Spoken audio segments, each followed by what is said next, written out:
Hello everybody, my name is Alfonse, and this is Magic the Gathering. Talking about at least, there's been a week of spoilers that we've had, and I want to talk about the cards that have come out, especially non-rare ones, and see what they indicate about the limited format so far. So let's hop to that. So we first have, first I want to look at rules specifically because as far as mechanics are concerned, the ventures and bargaining are kind of things that say what they'll say on the card. You can judge them that way. But I feel like the roles often have a lot more nuance because there's just a lot of roles that can add in quite a few effects. I think the basic thing to gander for me personally is that in a vacuum, I imagine the ones that will be the most useful are going to be Monster, Royal, Wicked, Sorcerer. These all give a stat boost to your creatures, as well as a nice keyword or effect for their troubles. So that's really cool. I do think that one important thing about rolls, though, they is that the moment you put a new roll on a creature, the old one will pop off. So for that reason, if that is a thing you can do pretty frequently, in the limited format, depending on how many things that grant rolls are especially lower curve and all that. I could see Young Hero being a particularly good option. There's a bunch. I know I was super high on this back when the Young Hero role was first shown on particular cards. I think since then I'm like maybe a smidge, but I could see Young Hero being a particularly potent role, especially if this will be the kind of set where you can have a roll on for a little bit and then just swap it out for a new role. Young role definitely profits off of that because you can start off with one role and then become something else that will benefit you later. Cursed I foresee being the least useful one of the bunch. Just because if you try using it as removal, I it technically makes something useless, but also it doesn't completely remove it off the field.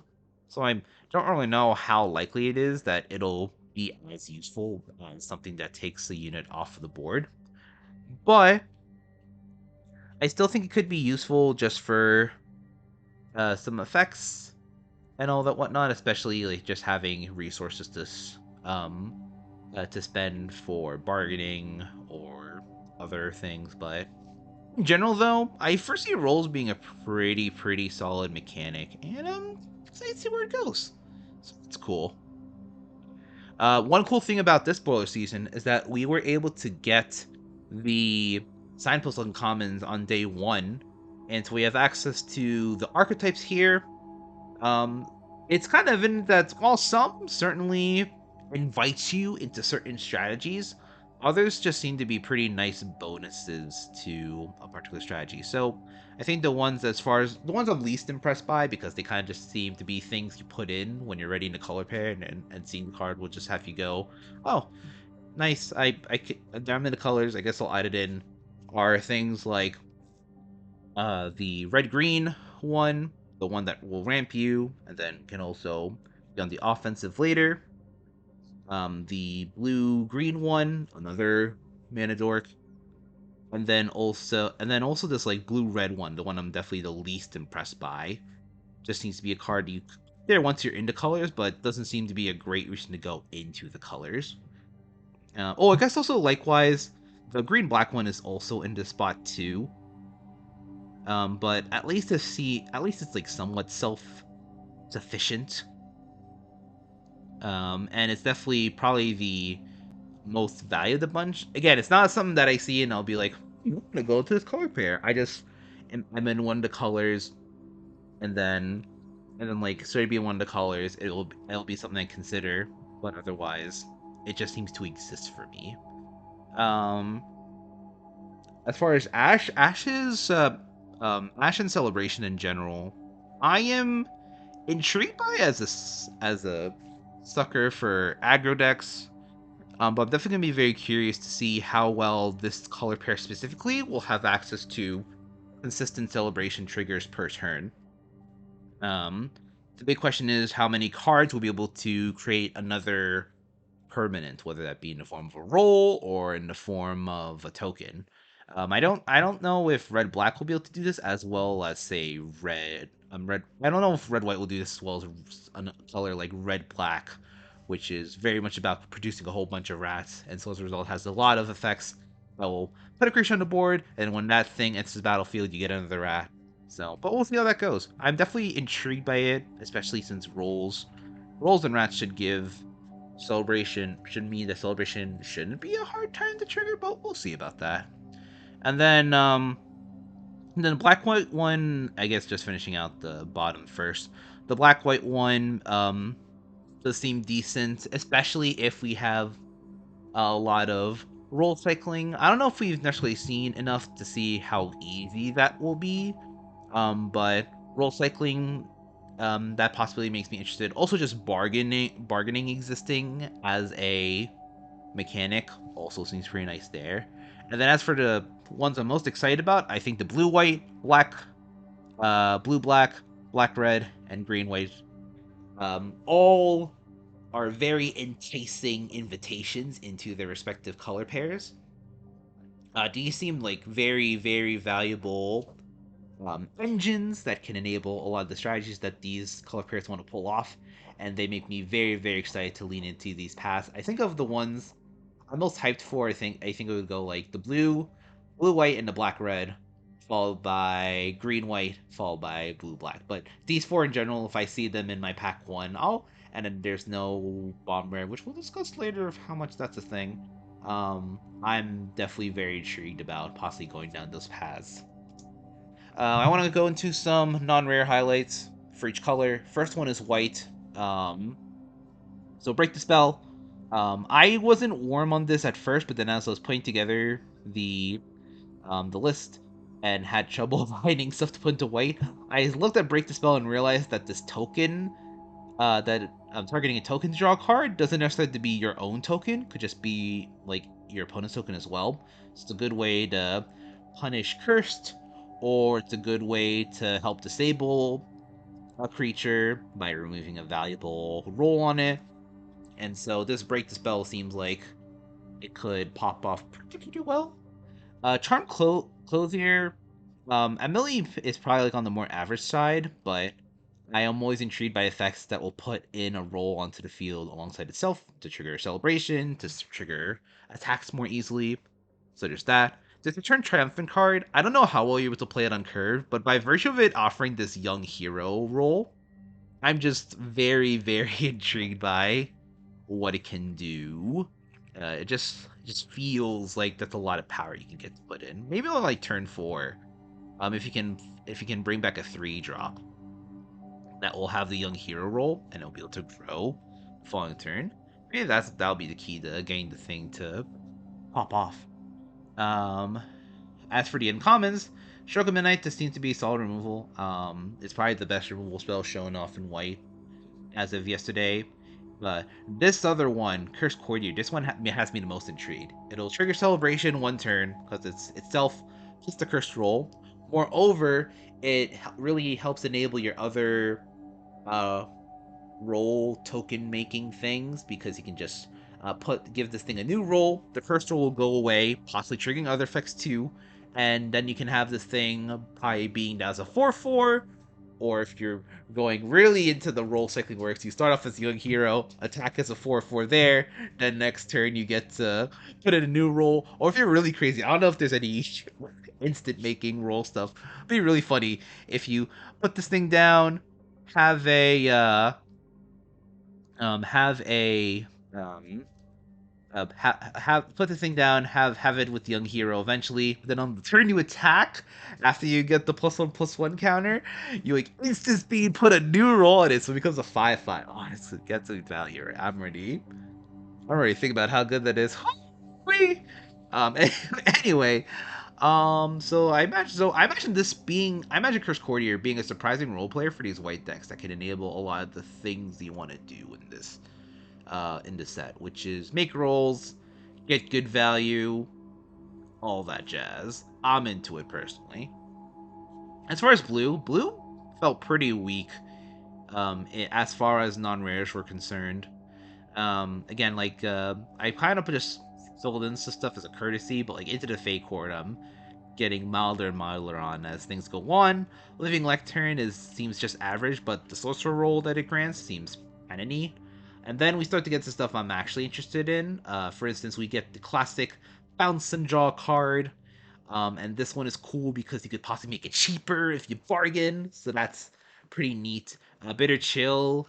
Not only is it 2 mana for this tap down effect, but also if your opponent decides to get the tap thing off the board and causing the Bitter Chill to fall off, it can even possibly grant you some advantage if you have some mana open on that regard. So that seems really cool. And then in general, love the tap payoffs. This Ice Route Sentry seems particularly strong because it can get really big really quickly. Attacking is a 4/4 on turn 4, most likely, and that's not even imagining, say on turn 4, you can either just like pay this mana and then you might have like another tapping effect. So even attack is like a 6/5 even. That biggest true if you could do that. But point is, I'm pretty hyped for this tapping archetype in blue white. So we'll see where that goes. Black. Black has a lot of neat stuff. Hopeless Nightmare, in particular, I'm intrigued by because it's not a creature like the usual 2 mana. So the 2 mana ones that will cause your opponent to discard a card. A lot of them have been surprisingly good in their respective formats. And so Hopeless Nightmare isn't a creature, doesn't put a body on board, but it is 1 mana, and Bargaining is in the set to help you get the full payoffs of it without having to just rely on the card's inherent sacrificing effect, which is highly mediocre. But point is that intrigues me. I don't know if you run it in multiples like you would the classic 2 mana 1/1s that discard a card, but I'm definitely intrigued by it given that we have access to things like bargaining and other effects that care about these enchantments. Rat Out seems like a nice effect. It's not as good as Fungal Infection because the rat can't block, but I imagine this thing should be pretty decent. And now we get to the spicy stuff. So Voracious Vermin is already looking like a very standout black card. It's going to be enabling Celebrate. It's going to be enabling Rats. It's going to... And when you do a lot of the things that black cares about, which is creatures dying, whether by attacking or by sacrificing them for effects, you're going to be... It's just going to grow. And so I just see... And so Vermin being a common especially, it seems very easy just to load up decks with this card and then just get a whole bunch of value as you just stack your board with a bunch of rats and then just build and build and build until your board gets immense. So I don't necessarily know if this will be like Praeting Champion level like some people are saying, but it feels pretty powerful to me personally, and because of that I'm intrigued. As far as the uncommons, Taken by Nightmares just seems to be superb removal. And then the Sewer Witch is probably my favorite payoff for rats that I've seen in the set. Because not only does it give you a rat, but it also buff your rats in a way that makes it easier to attack in, and also moreover keeps them safe from some like -1/-1 effects that might be in the set. So Split Sewer Witch is definitely the kind of thing I'll see in pack 1, and if there's nothing better, I will honestly probably pick up this card and try forcing rats. I'm pretty excited about that. As far as Red had a lot of good cards. It was tough narrowing this down, especially because I'm pretty high on the Celebration Bear that becomes a 3/3 with Trample when you talk Celebration. But at the very least, the ones I expect to be like more consistently good, the removal, Cut In, I'm pretty high on for both dealing 4 damage, which should be enough to kill a lot of things, but then also making this young hero roll, which I think is very good for enabling a bunch of attacks, and especially plays well with the cards that will put on new rolls onto creatures. So that's pretty cool. Torch to Tower is probably going to be one of not the best red common in the set. Because shock will always be good, and then it doesn't seem too hard to trigger the bargain and work and have a lightning bolt essentially for creatures only, but still just very efficient. Also exile things for pretty nice value. And then Ratcatcher Trainee is one of my favorite of the monocolor adventure cards so far. Because not only will it make rats later in the game, but even just on curve on turn 2, it's a 2/1 with first strike when you're attacking, and that's just a very nice way to enable attacks and be in for a good time. As far as uncommons, I love the ratter, the bear that will boost up your rats when they're blocked by +2/+0. So that means all your rat tokens there will be 3/1s when they're blocked. And so I feel like the ratter will help enable a whole bunch of attacks that I think are useful for the rats when you want to be on the offensive in the event that you don't have any cards that can spend the tokens for value. As far as the Monstrous Rage one, this is also another case of efficiency. This is basically a 3/1 +3/+1 with trample, and then when the turn ends, you still keep the trample and +1/+1. So I feel like this will give you a monstrous advantage when you're playing, especially if you're on the aggressive side. Again, there's just a lot of value to be pulled from these very cheap, uh, very efficient cards, and I'm looking forward to drafting red the most of the single colors, at least just as of what we know from this past week. Now for green is pretty mild here, but I do want to, but the commons at least, I do want to point out for their ability to help out with either ramping or mana fixing, because I do think that multicolor will be a pretty big thing in this set. So all these cards are pretty decent at enabling that.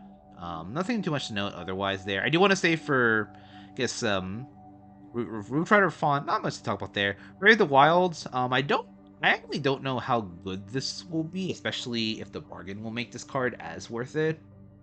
I think there might just be better ways of fixing in the format, especially colorless one that we'll be discussing in a bit. But then for Return to Wilds, probably seems to be one of the more effective of the green rampers, especially just because the first two effects where you get to rampant growth of land onto the battlefield alongside making a token for blocking all seem to be pretty nice. As far as uncommons go, the 4/4 is just a very nice body, and then adventures are probably still going to be really solid.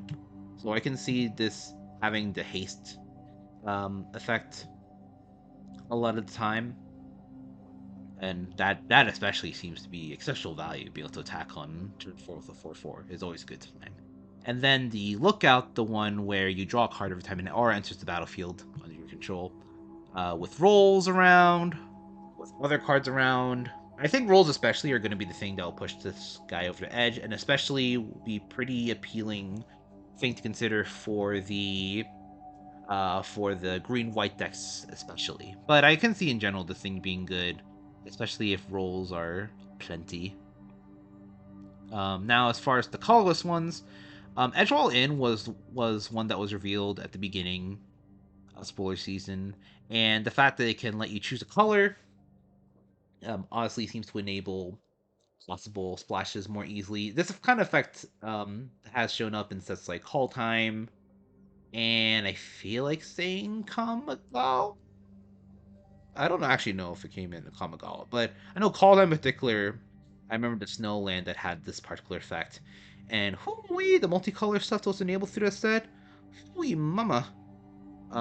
So yeah, so that's cool. Three Bowls of Porridge, I'm only a little lower on than when I first saw this because I didn't realize that each effect is only once while the card's on the field. But I feel like you don't have to necessarily pick this highly, but should you find it and it's basically a free pickup, it can probably be a very solid role filler in your deck, helping enable, say, like blue white would have another tap effect in a pinch to be able to trigger those effects. The 2 mana burn will be able to burn out quite a few creatures, so that should be cool. And then you can either like use it for life, but honestly, like you can either also use it for other food synergies, or even just as a item in general to bargain off for other things. And then the baby, the darling, prophetic prism is back in the full. It's back, baby. It's back. It's gonna do all the things. Like it was good for giving you card advantage, or rather cycling, rather, while letting you fix your mana for multicolor stuff. And this is bargaining, so it's just getting even more value, and I'm pretty convinced that this is the closest thing to a first pickable common in this format, especially if you're really, really into some good old nonsense with value. I love seeing Prophetic Prism in the format. Like Prophetic Prism, hopefully sign of a good time. And now finally the gold adventures. A lot of them really impressed me too much. Like the blue red one is probably gonna be fine. Not that exciting, but it's kind of interesting how other than the 1 mana cantrip or the 1 mana sleight of hand that was revealed way back before the season even started. I don't know if there's many other cards that are gonna help enable the good old like spell slinging for a bunch of effects. Like you'd probably need red in order to factor in. I don't know how well blue will be able to contribute to that equation, but that exists. The green red one, um, it's cool having the like distribute +1/+1 counters amongst a bunch of creatures on top of a card that's very very serviceable by itself because it's a bear. And then say you have a big creature, it reads double strike, and that's kind of crazy on a 2 drop, especially if this set has any like 3 mana 4 drops. That'd be kind of three mana 4 power stuff. That'd be pretty crazy. And then finally seeing Shrouded Shepherd, this made me cry because the black adventure just completely poo poos on the rat deck. The white side is not something as uh big on. I mean, it's definitely going to be an effect that's good. Like it'll help enable attacks, but it's definitely the black adventure that's the selling point for this card. It definitely makes me raise my expectations of the rat deck like a little bit, enough to want to completely get off of it. But it's just gonna be thrilled to be careful. Like, oh, okay, if my opponent's in black, they might have this card, and it'll ruin my whole thing. So that.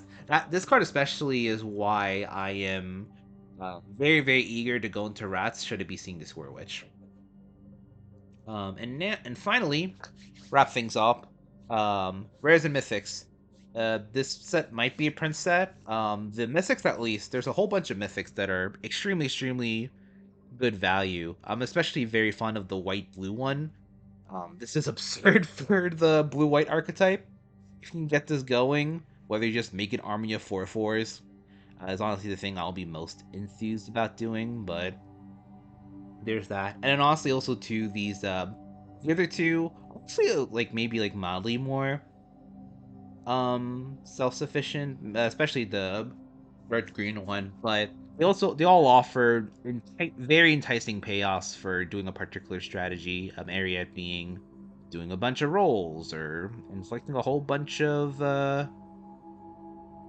curses and all that jazz.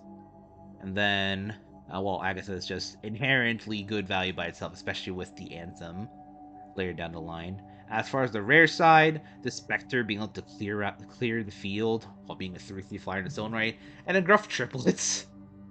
So dumb. The more I read this card, the more I realize how stupid it is. Like, basically, you get it. Basically, when it dies, every token gets a boost equal to its power. So you can get like 2/6/6s or even like 1/12/12. That's not even going to the situations where you could have other shenanigans that cause you get more than just the 3 tokens. So there's that. Um, so maybe the set will be a Prince set. We'll see. Or we'll see how much that matters. Like we'll see how good the removal is. Maybe it won't be too bad. But in any case, I am still very excited for things to come, and I'm very very thankful that you all stuck around to watch this like 20 some minute video. So if you enjoyed the content, please like, comment, subscribe, spread the word, and I'll see you next time. Bye bye!